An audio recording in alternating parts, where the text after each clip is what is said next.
Welcome to Man Does Tech, where I solve the problems you didn't even know you had.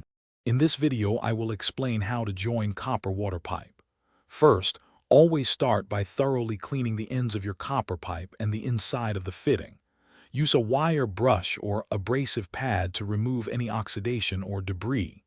Next, apply a thin, even layer of flux to both the outside of the pipe and the inside of the fitting. This helps the solder flow properly.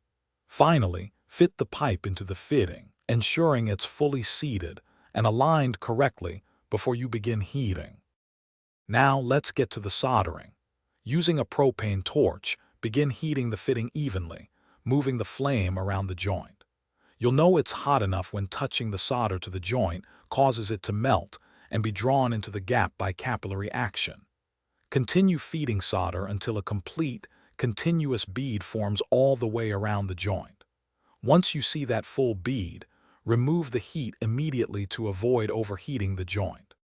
Hey everyone, quick break. If you're finding this video helpful, please hit that like button and subscribe for more DIY tips. And on another note, staying hydrated is key when tackling home projects. I always keep my Owala water bottle nearby to stay refreshed. It's fantastic for keeping your water cold for hours. Check the description below for a link to the Owala bottle and other great deals. Now let's get back to the video. After soldering, it's crucial to let the joint cool down naturally without disturbing it. Don't try to cool it with water, as this can weaken the joint.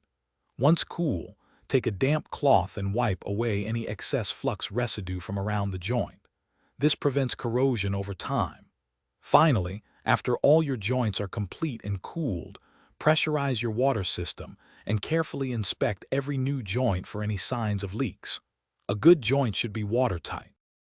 Thanks for watching. If you found this helpful, don't forget to like and subscribe.